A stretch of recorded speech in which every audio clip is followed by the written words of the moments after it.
चलिए आप बात जालौर की कर लेते हैं। यहाँ पर एक शख्स जो है वो मानसिक तौर पर और शारीरिक तौर से बीमार है। कई लंबे वक्त से वो यहाँ पर पीड़ा झेल रहा है। जन्म से ही बोलने में असमर्थ है शख्स। धीरे धीरे शारीरिक स्थिति भी यहाँ पर खराब हुई और ना बैठ सकता है ना ही उठ पाने में सक्षम है। और इसका परिवार, इसके माता पिता इलाज कराने में असमर्थ हैं और इनकी आवाज़ एनडीटीवी ने आगे बीसीएमओ तक पहुंचाई है। अब यहाँ पर जोधपुर में इलाज करने का आश्वासन जो है वो दिया गया है। जालोर जिले की भीनमाल उपखंड क्षेत्र के कोरा ग्राम पंचायत का नवापुरा गांव में एक ऐसा परिवार जो कि बेहद ही गंभीर समस्या से जूझ रहा है। हालांकि एक परिवार जिनकी जो पत्नी है वो भी भोले मन से बीमार है और सरकारी योजना से वंचित है। साथ ही साथ एक इनका जो पुत्र है, 30 वर्ष का पुत्र है, वो पिछले लंबे समय से मानसिक रोगी है। हालांकि वो न उठ सकता है, न बैठ सकता है, न खा सकता है, न पी सकता है। उसकी स्थिति है बेहद ही भयानक है। यही जो मानसिक रोगी है, ये व्यक्ति है, पिछले 7 से 8 सालों से ये स्थिति में आपको देख सकते हैं। बेहद ही भयानक स्थिति है। न इनके कपड़े का जो इनका रहन सहन का तरीका है, न बैठने का है, न खाना पीने का है, और इनका जो कर्तव्य भी है बिल्कुल अलग ही है। अपने आप को ये बहुत ही विचलित करने वाला जो सवाल है और विचलित करने वाली ये चीजें वो उनको देखने मिल रही है। ये माता जी हैं, ये देखिए, इनकी भी ये जो बिल्कुल भोलापन है। और ठीक है, जो छोटा बड़ा काम है वो काम ही कर सकते हैं। और जो इनके हस्बैंड है, ये परिवार के मुखिया है। ये भी दाल रोटी का कमाते हैं और अपने घर का जो गुजारा है वो करते हैं। क्या नाम है आपका? वसंतपुरी जी। हाँ। तो ये इस बच्चा है आपका, क्या नाम है इसका? मुकेश। हाँ। अच्छा, तो ये कितने सालों से है इस स्थिति में? ये पोस्ट भर्ती बैठा है, पोस्ट से भर्ती। बोलता कुछ नहीं है? अच्छा, चल भी नहीं सकता है? हाँ। और अभी खड़ा नहीं हो पा रहा है? हाँ। अच्छा, तो आपके पास कोई प्रशासनिक अधिकारी आए थे? कोई नहीं आई। आपने कोई इलाज विलाज करवाने के लिए आप ले गए थे कहीं? हाँ, मैं एक बार भिनमाल ले गया था, ना दी थे अभी है। अच्छा, भिनमाल में सरकारी अस्पताल में गए थे, प्राइवेट में गए थे? प्राइवेट में। अच्छा, निजी अस्पताल में गए थे। तो उन्होंने क्या बोला, नहीं होगा उपचार? कहते गरीब आदमी खर्चा निकला। अच्छा, सरकार की ओर से आपको कुछ ऐसा? कोई नहीं आए? ग्राम पंचायत, तहसीलदार, एसडीएम साहब कोई नहीं आए? अच्छा, तो आपको पेंशन वेंशन आ रही है? नहीं आ रही है? पेंशन पहले आती जब के अलावा कटे ले जाओ। आपकी पत्नी की भी पेंशन बंद है और आपकी भी बंद है, और इनकी बंद है। जो तीनों को जो पेंशन सुविधा मिलनी चाहिए वो पेंशन सुविधा अब तक इनको नहीं मिल रही है। और मकान की बात करें तो मकान के जो पैसे मिले थे सरकार की ओर से, अब तक जो पीएम आवास होता है, पीएम आवास में इनको जो मकान मिलना चाहिए, मकान के पैसे मिलने चाहिए, वो नहीं मिले। तो कहीं ना कहीं बहुत ही बड़ी विचलित और अपने आप को, दिल को झकझोर करने वाली ये तस्वीर है। भयानक है और अपने आप को शर्मसार भी करती है।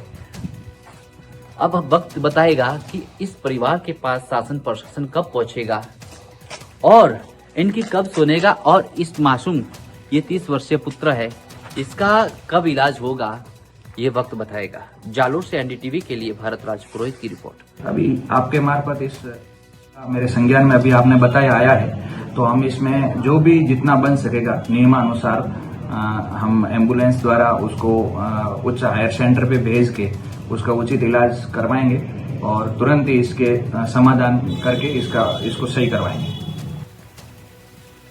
चलिए आगे बढ़ते हैं। झुंझुनू से आपको बड़ी खबर बताते हैं। यहाँ पर लगेज करियर को लेकर कार्रवाई लगातार शुरू हो चुकी है। आपको बता दें कि 31 तारीख तक डेडलाइन दी गई थी परिवहन विभाग की तरफ से। अब वाहनों पर जो लगेज करियर लगे हुए हैं उनको हटाने का काम जो है वो किया जा रहा है। झुंझुनू में बस और कारों की छत से जो लगेज कैरियर हैं हटाए जा रहे हैं। कैरियर नियम तोड़ने वाले जो लोग हैं उनके चालान भी कटे हैं। यहाँ पर झुंझुनू रोडवेज की 83 बसों से लगेज कैरियर हटाए गए हैं। 31 दिसंबर तक परिवहन ने आपको बता दी डेडलाइन दी थी। देखो, अभी फिलहाल समझाइश चल रही थी ट्रांसपोर्टर से, बस ऑपरेटर से, और बस ऑपरेटरों ने इसमें बढ़ चढ़ के हिस्सा भी लिया है। रोडवेज के लगभग कैरियर हट चुके हैं और जो लंबे रूट की हैं, जयपुर जाने वाली बस है या कार्यालय के सामने से जो भी बस जा रही है, इन सब के लगभग कैरियर हट चुके हैं। फिर भी कुछ एक बसें जो बची हैं तो उनको भी कैरियर हटाने के लिए बोल दिया गया है। और जो नहीं तो फिर इनके परमिट कंडीशंस के वायलेशन के चालान होंगे। लाइट मोटर व्हीकल है तो 5,000 का, और हैवी मोटर व्हीकल है तो 10,000 का वायलेशन ऑफ परमिट कंडीशन के चालान होंगे और उतरवाए जाएंगे। AIS 052 नॉर्म्स के अकॉर्डिंग कहीं भी बस के ऊपर कैरियर यानी लगेज कैरियर रूफ के ऊपर, छत के ऊपर होना कहीं भी नहीं दे रखा है। उधर नए साल के मौके पर खाटू श्याम जी में भक्तों का सैलाब उमड़ पड़ा है।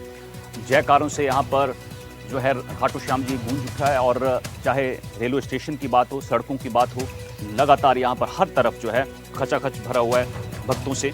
श्रद्धालु रेंगस पहुंचकर खाटू धाम की ओर प्रस्थान कर रहे हैं। श्रद्धालुओं की भारी भीड़ को देखते हुए रेलवे प्रशासन ने विशेष व्यवस्थाएं की हैं। यात्रियों की सुविधा के लिए 24 स्पेशल ट्रेनों का संचालन किया गया है।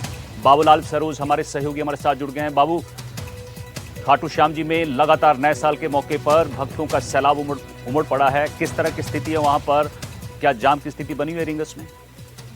बिल्कुल, आपको बता दूं अनिल की लगातार भक्तों की भीड़ बढ़ती जा रही है, या ये फिर ये कहा जाए कि इस कलयुग के अवतारी के दर पर इस कलयुग के दौर में लगातार भक्तों की अपार भीड़ बढ़ती जा रही है। आज अगर मोटे तौर पे देखा जाए तो 7 से 8 लाख भक्त खाटू धाम पहुंचे हैं। प्रशासन और खुद मंदिर कमेटी को इतनी उम्मीद नहीं थी कि इतनी भारी संख्या में लोग पहुंचेंगे, क्योंकि जो फागुन का वार्षिक मेला होता है उस मेले में भी इतनी भीड़ नहीं होती एक दिन में कि जितनी आज भीड़ एकाएक उमड़ी है। क्योंकि कल तक नॉर्मल सामान्य भीड़ थी, लेकिन आज कल देर रात 12 बजे बाद से जैसे ही नववर्ष शुरू हुआ है लगातार भीड़ बढ़ती चली जा रही है। और अभी तक प्रशासन भी नहीं समझ पा रहा कि आखिर इस भीड़ का करे क्या, चाहे भी ट्रेन हो, चाहे बस हो, या निजी साधन हो, या फिर पदयात्रियों की पैदल यात्रा हो, हर राह से हर डगर से देखा जाए तो शाम वक्त नजर आ रहे हैं और वो खाटू धाम लगातार पहुंच रहे हैं। हालांकि अभी एकाएक मौसम बदला है, बारिश हुई है, बारिश शुरू हो गई है, जिससे थोड़ी सी अफरा तफरी का माहौल बना है, लेकिन व्यवस्थाएं चाक चौबंद प्रशासन द्वारा की गई अनिल, और उम्मीद है कि देर रात तक बाबू, जो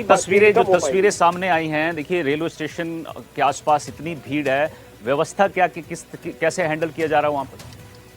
बिल्कुल, जो रिंगस का मुख्य रेलवे स्टेशन आपको बता दूं कि खाटू धाम आने के लिए एकमात्र जो रेलवे स्टेशन है वो है रिंगस। इसमें इस बार 25 स्पेशल ट्रेनें चलाई गई, जो रूटीन ट्रेनें तो है ही है, लेकिन इस मेले के लिए, नववर्ष के लिए और खासतौर से एकादशी और द्वादशी जी 2 दिन पहले, उनके लिए 25 स्पेशल ट्रेनें चलाई गई। सभी खचाखच भरी है और आने वाले अगले 2 दिनों तक भी तमाम ट्रेनें बुक है। और सबसे बड़ी बात है कि राजस्थान में रिंगस का रेलवे जो सेक्शन है वो राजस्व आय में भी 1 नंबर पे आ गया है। अगर नवंबर माह की आय की बात करें तो 8 करोड़ से ज्यादा की इनकम रेलवे को हुई है। तो इससे आप अंदाजा लगा सकते हैं कि किस कदर शाम वक्त तक पहुंच रहे हैं और किस कदर रेलवे को, स्थानीय जो रिंगस कस्बा है उसको और तमाम व्यापारियों को, लोगों को जहां व्यापार में फायदा है वहीं पर अपने आराध्य के दर्शन करके लोग मनोतियां मांग रहे हैं, तो उनके जीवन को भी फायदा हो रहा है। जी ठीक है, बहुत बहुत शुक्रिया आपका। बिल्कुल, यहाँ पर मनोकामना मांगने के लिए खाटू श्याम भारी संख्या में जो है वो श्रद्धालु पहुंच रहे हैं।